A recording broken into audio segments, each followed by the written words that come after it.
আমরা প্রতিযোগিতার সক্ষমতা বৃদ্ধি করার জন্য ক্ষেত্রে আমাদের সেনা কল্যাণ সংস্থার যে অয়েল মিলটা আছে তাকেও আমরা কার্যকরী করার জন্য পিসিবির সাহায্যে আমরা তাদেরকে কার্যক্ষম করার প্রচেষ্টা করছি। তাদের 3 লক্ষ টনের উৎপাদন সক্ষমতা নিয়ে তারা মাত্র 20,000 টন উৎপাদন করত। তাদের তেল তারা যেন পূর্ণ মাত্রায় উৎপাদন করতে পারে। এছাড়া আরও দুটো তেল কোম্পানি যেমন গ্লোব অয়েল কোম্পানি তারাও প্রোডাকশনে বাজারে এসছে এবং চিটাগংয়ের আরেকটা বৃহৎ কোম্পানি নতুন করে আবার বাজারে এসছে।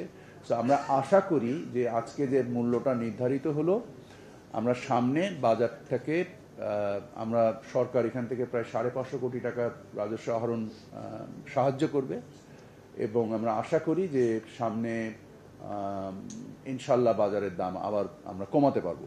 আমরা যদি বাস্তবতাকে মেনে নিয়ে আগাই তাহলে আমরা সামনে প্রতিযোগিতার কারণে মূল্য আশা করি ইনশাল্লাহ আমরা এই মূল্য কমাতে পারবো। রাজস্ব আদায় এবং আন্তর্জাতিক বাজারের যে পণ্য যে মূল্য দুটোর সমন্বয়েই এই দামটা বেড়েছে। না, আমরা কোনো বিশৃঙ্খলা দেখি না, কারণ আপনারা নিশ্চয়ই দেখছেন যে পাম অয়েলের ক্ষেত্রে সরকার যে মূল্য নির্ধারণ করেছে এবং প্রতিযোগিতার সক্ষমতা বৃদ্ধি করার কারণে নির্ধারিত মূল্যের থেকেও প্রায় 10 টাকা কম দামে বাজারে পণ্য বিক্রি হচ্ছে। সেটা যদি আপনারা বলেন অস্থিরতা, এই অস্থিরতা তো পণ্য মূল্য কমাতে সাহায্য করছে।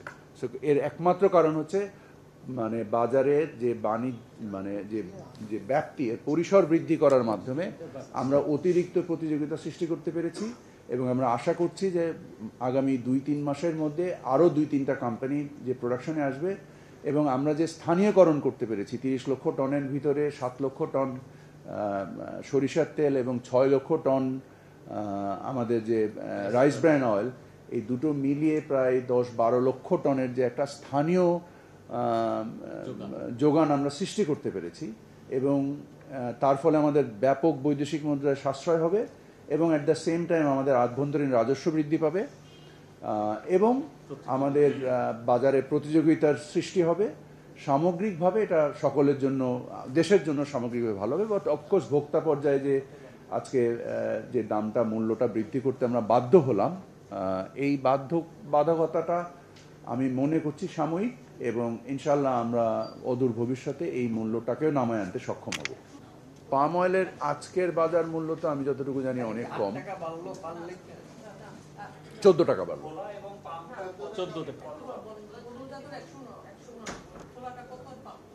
খোলা তেল আমি যতটুকু জানি 20 টাকা কম পার লিটার। পামের যদিও নির্ধারিত মূল্য প্রায় সিমিলার, বাট বাজারে বিক্রি হচ্ছে আরও 10 টাকা কমে। এখন প্রশ্ন আসতে পারে যে কেন বিক্রি হচ্ছে নির্ধারিত মূল্য থেকে কমে, কারণ আমরা আজকে আসলে বেসিক্যালি সয়াবিন কেন্দ্রিক আলোচনাটা হয়েছে আমাদের, পাম স্পেসিফিক আলোচনা।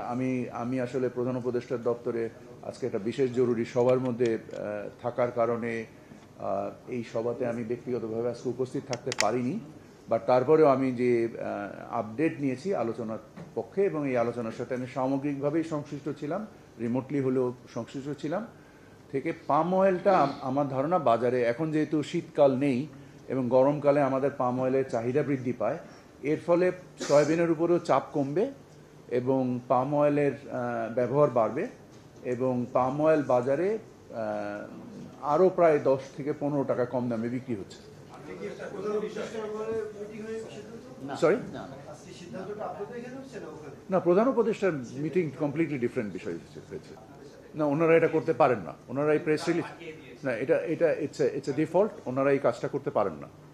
ওনারা ট্যারিফ কমিশনে অ্যাপ্লাই করবেন এবং এটা যেহেতু মানে এসেনশিয়াল পণ্য হিসেবে নির্দিষ্টকৃত এবং সরকার এই মূল্য নির্দিষ্ট করেন, সো ওনাদের এই কাগজের কোনো বেয়ারিং নাই।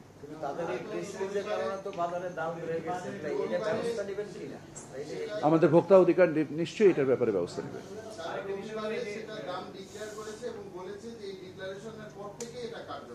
দেখুন, আমাদের যে রাজস্ব অব্যাহতিটা চালু ছিল এটা 30 তারিখে, এই মাসের 30 তারিখে, গত মাসের 30 তারিখে শেষ হয়ে গিয়েছে।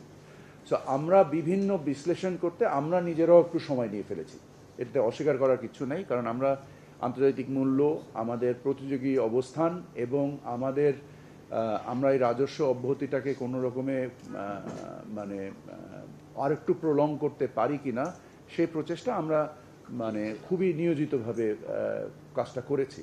কিন্তু পরবর্তীতে আমরা দেখেছি যে আমাদের এই টাকাটা অব্যাহতি দেওয়াটা এই মুহূর্তে সরকারের জন্য খুবই সংবেদনশীল। এই কারণে আমরা এই মূল্য, এবং আমরা মনে করছি যে যেহেতু আমাদের মূল্যস্ফীতি এখন নিয়ন্ত্রণের মধ্যে আছে, তো আমাদের যে সমন্বিত ব্যয় একটা সংসারের, এই ক্ষেত্রে এই 14 টাকা আমরা যদি দেখি যে একটা সংসারে যদি 5 লিটার তেল লাগে তাহলে 5×14 70 টাকার মূল্য বৃদ্ধি ঘটবে প্রতি মাসে।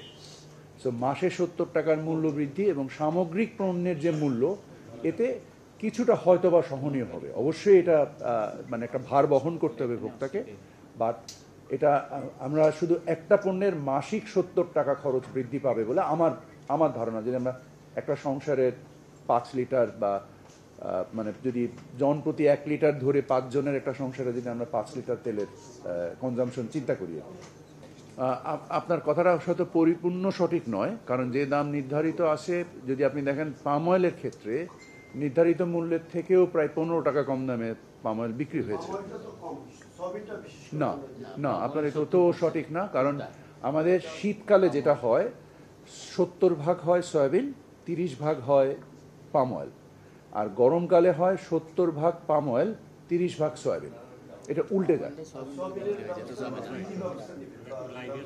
আমাদের ভোক্তা অধিকারকে আমরা মানে আপনারা জানেন যে এবার রমজান থেকে শুরু করে ভোক্তা অধিকার যথেষ্ট অ্যাক্টিভ ভূমিকা পালন করেছে, এবং আমরা সমন্বিতভাবে এই কার্যক্রম পরিচালনা করেছি। বাণিজ্য মন্ত্রণালয়েরও যারা বাজার পরিদর্শন করেন ভোক্তা অধিকার সহ, এবং মাঠ প্রশাসনের জেলা প্রশাসক সহ সকলে সমন্বিতভাবে আমরা কাজ করে বাজার ব্যবস্থাকে একটা স্থিতিশীল রাখার ব্যবস্থা করেছি, এবং সরবরাহ কেন্দ্রিক ব্যবস্থাকে উন্নত করার মাধ্যমে আমরা এই ব্যবস্থাটা করার চেষ্টা করেছি।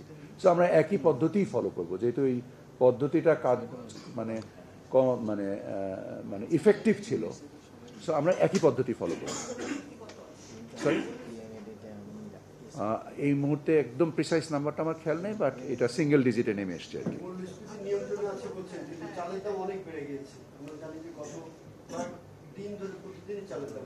চালের দামটা দুঃখজনকভাবে বেশ কিছু দিন ধরেই বেড়ে আছে।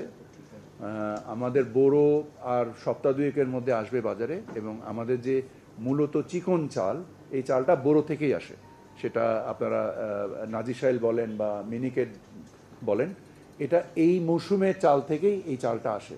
সো আর 2 সপ্তাহের ভিতরে আমরা আশা করি বাজারে নতুন ধানটা উঠে আসলে, আল্লাহর রহমতে আমাদের এবারের ওয়েদার কন্ডিশন খুবই ফেভারেবল ছিল। সো আমাদের বিদ্যুতের ব্যবস্থা এবং আমাদের যার বিনিময়ে আমাদের ইরিগেশনস এবং আমাদের সারের যে সঞ্চালন, এই সামগ্রিক কর্মকাণ্ডের বিনিময়ে আমরা মনে করছি যে আমাদের আল্লাহর রহমতে আমাদের ফসলেও ধানেও একটা বরকত আসবে, এবং আমি আশা করি যে নতুন ধান উঠে আসলে বাজার আরও সহনীয় হয়ে উঠবে। দেখেন, কৃষি পণ্য তো একটা মানে একটা গতিশীল জিনিস, এটা সরবরাহ এবং ইয়ের ভিতরে, বাট অবশ্যই আমরা সমস্ত পণ্যের ক্ষেত্রেই তীক্ষ্ণ দৃষ্টি রাখি, এবং এই দৃষ্টি রেখে যে ব্যবস্থাপনা করা যেতে পারে সর্বব্যবস্থা বাড়ানোর জন্য, আপনারা জানেন কখনো কখনো আমরা শুল্ক অব্যাহতি দান করি, আমরা আমদানিকে সহায়ক করি, সেটার জন্য মানে ভোক্তা পর্যায়ে মূল্য সহনীয় পর্যায়ে থাকে। সো যেসব পণ্যর ক্ষেত্রে আমরা মনে করি যে এই ধরনের সর্বব্যবস্থা উন্নতি করা দরকার, সেটা রাজস্ব ব্যবস্থা নিয়ে হোক বা অন্য কোনো ব্যবস্থা নিয়ে হোক, আমরা সকল ব্যবস্থা একসাথে একত্রিত কাজ করি।